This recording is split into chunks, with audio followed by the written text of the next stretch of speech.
Hello guys, myself Samiksha Agarwal welcomes you to Code Freaks, a channel made for you, made by you. So let's now start today's CFG problem. The problem today we have to solve is maximum possible value. So let's get into this problem. तो आज की जो ये problem है ना उसके अंदर अपने को कुछ स्टिक्स की लेंथ दे रखी है और उनके रिस्पेक्टिव क्वांटिटीज दे रखी है कि वो किन क्वांटिटीज में प्रेजेंट है। जैसे कि ये जो स्टिक है जिसकी लेंथ 3 है वो 2 क्वांटिटीज में प्रेजेंट है, मतलब उसकी 2 क्वांटिटीज अवेलेबल है। सिमिलरली ये जो स्टिक है जिसकी लेंथ 4 है वो 3 क्वांटिटी में अवेलेबल है। ये जो स्टिक है जिसकी लेंथ 6 है वो सिर्फ 1 क्वांटिटी में प्रेजेंट है और ये जो स्टिक है जिसकी लेंथ 5 है वो 6 क्वांटिटीज में प्रेजेंट है। अब अपने को इन सारी स्टिक्स से मैक्सिमम पॉसिबल स्क्वायर्स और रेक्टेंगल्स बनाने हैं और उनका मैक्सिमम पैरामीटर अपने को रिटर्न कर देना है। यही अपना सिंपल सा क्वेश्चन है। तो अगर अपन इस क्वेश्चन को इसी एग्जाम्पल से देखें तो इस एग्जाम्पल में अपने को इन लेंथ्स की स्टिक्स गिवन है और ये उनकी रिस्पेक्टिव क्वांटिटीज़ हैं। जैसे कि ये जो स्टिक है जिसकी लेंथ 3 है वो 2 क्वांटिटीज़ में प्रेजेंट है। अब अपने को इनसे मैक्सिमम पॉसिबल स्क्वायर्स या फिर रेक्टेंगल्स बनाने हैं। अब देखो जो स्क्वायर होता है उसकी चारों साइड सेम लेंथ की होनी चाहिए। ठीक है, मतलब अपने को एटलीस्ट स्क्वायर बनाने के लिए 4 स्टिक्स चाहिए जो कि सेम लेंथ की हो। अब अपने को 6 स्टिक्स दे रखी है जो कि सेम लेंथ 5 की है, तो अपन इससे एक स्क्वायर बना सकते हैं। तो अपन एक स्क्वायर बना देते हैं 5 लेंथ का। ठीक है, जिसकी लेंथ 5 होगी। अब स्क्वायर में सारी साइड्स की लेंथ 5 होती है और अपना पैरामीटर क्या होता है? पैरामीटर होता है सारी साइड्स का सम। तो ये क्या हो जाएगा? 5 इंटू 4 हो जाएगा, 20 हो जाएगा अपने स्क्वायर का पैरामीटर। ठीक है, और अपने पास अब स्टिक्स 6 स्टिक्स नहीं, सिर्फ 2 स्टिक्स बची हैं। अब अपने को रेक्टेंगल बनाने हैं। तो रेक्टेंगल बनाने के लिए अपने को क्या करना होता है? अपने को 2 स्टिक्स एटलीस्ट सेम साइज की चाहिए होती है ताकि अपन उसकी दोनों साइड्स बना दें, और अपने को 2 स्टिक्स यहाँ भी सेम साइज की चाहिए होगी ताकि अपन उसकी दोनों दूसरी वाली साइड्स बनाते हैं। ठीक है, मतलब अपने को कुल मिला के दो दो पेयर्स ऐसे चाहिए स्टिक्स के जो सेम साइज के हो। ठीक है, अब अपने पास क्या है? अपने पास 2 स्टिक्स है 5 लेंथ की। अब अपने पास 3 स्टिक्स है 4 लेंथ की, लेकिन अपन उसके अंदर से सिर्फ 2 ले सकते हैं। और अपने पास 2 स्टिक्स है 3 लेंथ की, मतलब अपने पास कुल 6 स्टिक्स है और अपने को सिर्फ 4 स्टिक्स चाहिए अपना रेक्टेंगल बनाने के लिए। और अपने को मैक्सिमम पैरामीटर रिटर्न करना है, इसलिए अपन क्या करेंगे? 2 स्टिक्स वो वाली लेंगे जिनकी लेंथ मैक्सिमम हो। तो अपन क्या करेंगे? 2 स्टिक्स 5 लेंथ वाली ले लेंगे और 2 स्टिक्स 4 लेंथ वाली ले लेंगे। ठीक है, तो इस वाली स्टिक का क्वांटिटी अपने पास खत्म हो चुका है और ये वाली स्टिक सिर्फ 1 क्वांटिटी में अपने पास प्रेजेंट है। ठीक है, तो अपन ने क्या किया? एक पेयर ऑफ लेंथ तो अपन ने 5 ले ली और एक पेयर ऑफ लेंथ अपन ने 4 ले ली। ठीक है, अब रेक्टेंगल का भी पैरामीटर वही होता है, उसकी सारी साइड्स का सम। तो दो साइड्स तो अपनी 5 की है, तो 5 प्लस 5 कितना हो जाएगा? 10। और दो साइड्स अपनी 4 की हैं, तो क्या हो जाएगा? 4 प्लस 4 इक्वल्स टू 8। तो ये कितना हो गया? 18 हो गया। और अपने स्क्वायर का पैरामीटर क्या था? 20 था। तो अभी अपना पैरामीटर क्या हो गया? 38 हो गया है। अब अपने पास स्टिक्स कितनी बची है? 3 लेंथ की स्टिक्स अपने पास 2 बची है। ठीक है, 2 बची है अपने पास 3 लेंथ की स्टिक्स, एक बची है अपने पास 4 लेंथ की स्टिक्स और एक बची है अपने पास 6 लेंथ की स्टिक्स। तो अगर अपन इससे रेक्टेंगल बनाने भी जाएं तो अपने पास दो पेयर्स तो है सेम साइज के, मतलब अगर अपन को दो साइड्स चाहिए तो दो साइड्स तो अपने को मिल जाएगी सेम लेंथ, लेकिन बाकी की जो दो साइड्स हैं उसके लिए एक स्टिक तो अपने पास 4 लेंथ की है और एक स्टिक अपने पास 6 लेंथ की है। तो ये दोनों स्टिक्स सेम नहीं है, इसलिए अपन एक रेक्टेंगल भी नहीं बना पाएंगे इन चारों स्टिक्स से। इसलिए ये चारों स्टिक्स अभी किसी भी काम की नहीं है, इससे कुछ भी ना तो स्क्वायर ना रेक्टेंगल बन सकता है। इसलिए अपन अपना आंसर 38 ही रिटर्न कर देंगे कि अपने को मैक्सिमम पैरामीटर 38 ही मिला है। एक बार अपन अपना आंसर देख लेते हैं। अपना आंसर भी 38 ही है, मतलब अपन क्वेश्चन अच्छे से समझ चुके हैं। अब अपन देख लेते हैं कि अपन इसको सॉल्व कैसे करेंगे। तो इसको सॉल्व करना तो यार सिंपल है। इसको सॉल्व करने के लिए अपन क्या करेंगे? अपन हर जगह पे ट्रेड करके देखते रहेंगे कि अपनी जो भी स्टिक है उसकी क्वांटिटी 2 या 2 से ज़्यादा होनी चाहिए। अगर क्वांटिटी 2 या 2 मतलब 2 से कम है तो अपन उसको रेक्टेंगल या स्क्वायर बनाने के लिए यूज़ में ले ही नहीं सकते।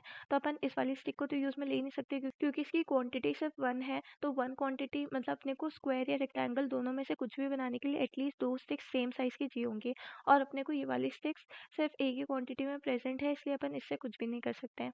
ठीक है, तो ये वाली स्टिक तो कैंसिल हो गई। अब अपन क्या करेंगे? अपन अपने पूरे एरे में ट्रेड करते जाएंगे कि कौन कौन सी लेंथ की स्टिक्स अपने पास 2 या 2 से ज़्यादा प्रेजेंट है।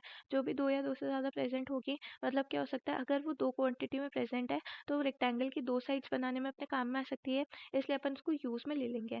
ठीक है, तो जैसे अपन ने ट्रेड करके देखा कि अपनी जो फर्स्ट स्टिक है वो 3 लेंथ की है और वो 2 क्वांटिटीज़ में प्रेजेंट है, मतलब उसका एक पेयर बन सकता है। अपन मतलब पेयर्स कैलकुलेट करेंगे कि कौन कौन सी स्टिक्स के कितने पेयर्स अवेलेबल है। है, ठीक है। तो अपन ने देखा कि फर्स्ट स्टिक जो है उसका एक पैर अवेलेबल है। अब एक पैर में कितनी स्टिक्स होती है, 2 स्टिक्स होती है।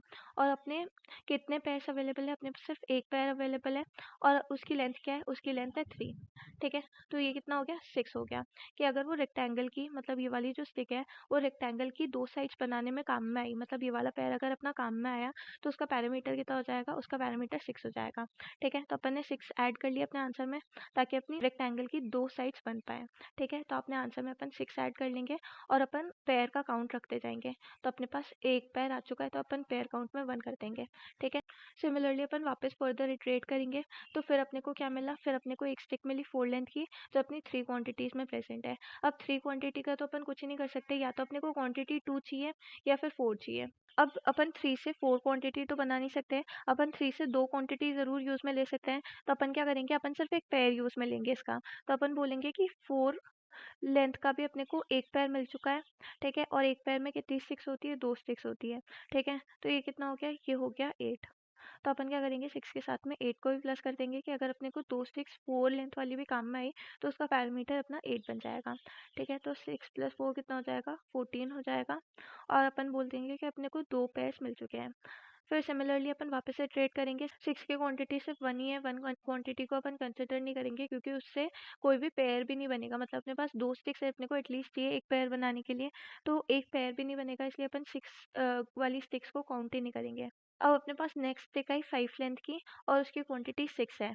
6 अपनी क्वांटिटी मतलब क्या, अपन उससे 3 पेयर्स बना सकते हैं, ठीक है। तो अपन बोल देंगे कि अपने पास स्टिक की लेंथ 5 है, उससे अपन कितने पेयर बना पा रहे हैं, 3 पेयर बना पा रहे हैं। और एक पेयर में कितनी स्टिक्स होती है, 2 स्टिक्स होती है।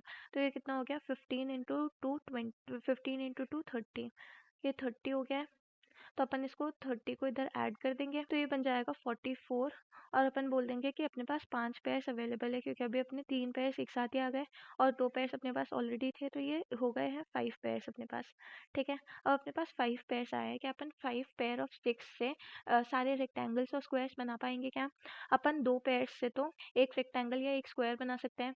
एक पेयर अपना 2 साइड्स के लिए काम में आता है और दूसरा पैर भी अपना 2 साइड्स के लिए काम में आएगा, अपना रेक्टेंगल बन गया और अपनी 2 साइड्स यूटिलाइज हो चुकी है, मतलब 2 पेयर्स यूटिलाइज हो चुके हैं। अब अपने पास सिर्फ 3 पेयर्स बचे हैं। अब 3 में से वापस अपन 2 पेयर्स ले लेंगे और अपन वापस एक रेक्टेंगल या फिर एक स्क्वायर बना सकते हैं। तो अपने पास वापस 2 पेयर्स यूटिलाइज हो गए, अपने पास सिर्फ एक पैर बचा है। एक पैर से अपन कुछ भी नहीं कर सकते, तो अपने को एक पैर को डिस्कार्ड करना पड़ेगा अपने पैरामीटर में से। तो अपन कौन सा पैर डिस्कार्ड करेंगे, अपन वो वाला पैर डिस्कार्ड करेंगे जो अपन ने, जो मिनिमम लेंथ का था, जो अपन ने यूज किया। अपन ने कौन कौन से लेंथ के स्टिक्स यूज किए हैं, 3 लेंथ की यूज की है, 4 लेंथ की यूज की है और 5 लेंथ की यूज की है। इसके अंदर से मिनिमम लेंथ कौन सी थी, 3 थी अपनी मिनिमम लेंथ। तो अपन क्या करेंगे, 3 लेंथ का पेयर जो है वो डिस्कार्ड कर देंगे। तो 3 लेंथ का अपन ने पेयर लिया था, एक एक पैर लिया था अपन ने और उस पैर में कितनी स्टिक्स थी, 2 स्टिक्स थी। तो उसका पैरामीटर कितना हो गया था, 6 हो गया था। तो अपन क्या करेंगे, अपने अपने पैरामीटर में से 6 को माइनस कर देंगे अगर अपने पास ऑड नंबर ऑफ पेयर्स आ रहे हैं तो 44 माइनस 6 कितना हो जाएगा, 38, जो कि अपना आंसर था। अपन उसी को रिटर्न कर देंगे। यही अपनी सिंपल सी अप्रोच थी। एक बार इसका कोड देख लेते हैं।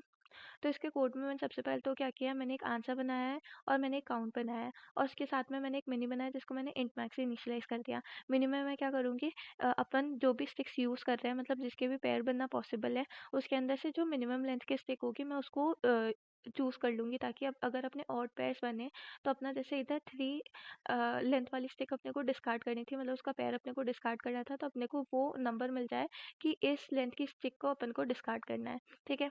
फिर मैंने अपने पूरे एरे में इटरेट किया और मैंने बोला कि जिस भी स्टिक की क्वांटिटी ग्रेटर देन 1 है उसके लिए कैलकुलेट कर लो, और जिस भी स्टिक की क्वांटिटी ग्रेटर देन 1 ही नहीं है, मतलब 1 या 1 से कम है, उसके लिए अपन कैलकुलेट कर ही नहीं सकते हैं। ऐसा मैंने क्यों बोला, क्योंकि देखो जिस भी स्टिक की क्वांटिटी ग्रेटर देन 1 हुई उससे अपन पेयर्स बना सकते हैं।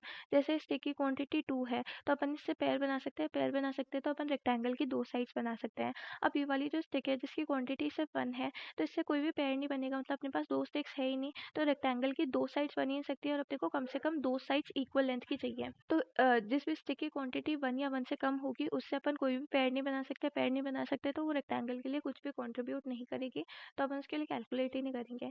तो जिस भी स्टिक की क्वांटिटी ग्रेटर देन 1 हुई अपन ने उसके लिए कैलकुलेट किया। अपन ने बोला कि उससे कितने पेयर्स बन सकते हैं, मतलब कितने पेयर्स बन सकते हैं उस स्टिक से, तो अपन ने वो कैलकुलेट किया BI/2 से। कि अगर अपने पास सिर्फ 2 स्टिक्स है तो उससे सिर्फ एक ही पेयर बन सकता है। अगर अपने पास 3 स्टिक्स है तो 3 डिवाइडेड बाय 2 कितना होता है? 1 ही होता है इंटीजर में, तो उससे भी सिर्फ एक ही पेयर बन सकता है। और अगर अपन 6 डिवाइड बाय 2 करेंगे तो वो आएगा 3। तो अपनी इस वाली स्टिक से इस पर्टिकुलर स्टिक जिसकी लेंथ 5 है उससे अपने 3 पेयर्स बन सकते हैं। ठीक है? तो अपन ने bi/2 से अपना पेयर निकाल लिया कि अपने पेयर काउंट कितना है। फिर अपन ने उसके अंदर 2 को इंटू कर दिया कि अपने एक पेयर में 2 स्टिक्स होंगी और अपन ने स्टिक की लेंथ को इंटू कर दिया। ठीक है? ये अपना फॉर्मूला बन गया। इससे अपना टोटल पैरामीटर आ जाएगा। पैरामीटर को अपन ने अपने आंसर में प्लस कर दिया और अपन ने पेयर का काउंट रखा अपने अकाउंट में। bi/2 क्या अपना नंबर ऑफ पेयर्स है। तो अगर जैसे इधर स्टिक्स 2 है तो उससे एक पेयर बनेगा, तो अपन ने एक पेयर को मतलब अपने मतलब अपने काउंट के अंदर 1 को प्लस कर दिया। फिर जैसे इधर इन 6 स्टिक्स से 3 पेयर्स बनेंगे, तो bi/2 कितना हो जाएगा? 3 हो जाएगा। तो अपने काउंट में अपन ने 3 को प्लस कर दिया। और अपने मिनिमम में अपन क्या कैलकुलेट कर रहे हैं कि अपनी कौन सी ऐसी स्टिक है जिसको अपन यूज़ कर रहे हैं उसकी लेंथ मिनिमम है। ठीक है? वो अपने मिनिमम आ जाएगा। और फिर अपन क्या करेंगे, अपन देखेंगे कि अगर अपने पेयर का काउंट ऑड है, मतलब अगर अपन उसको mod 2 करेंगे तो अगर 1 आएगा, मतलब अपने पेयर का काउंट ऑड है, तो अपन क्या करेंगे, अपन अपना जो मिनिमम लेंथ थी उस पेयर को माइनस कर देंगे अपने पैरामीटर से और लास्ट में अपने आंसर को रिटर्न कर देंगे। यही अपना सिंपल सा सोल्यूशन है। एक बार सबमिट करके देखते हैं। तो हाँ, ये बिल्कुल सबमिट हो रहा है, मतलब एकदम एक्यूरेट सॉल्यूशन है, आप इसको बिल्कुल कंसिडर कर सकते हैं। होप आपको समझ में आया होगा। अगर आपको समझ आया, वीडियो पसंद आया तो वीडियो को लाइक करें, चैनल को सब्सक्राइब करें और अगर आपको कोई भी डाउट है तो प्लीज़ कमेंट बॉक्स में ज़रूर मेंशन करिएगा।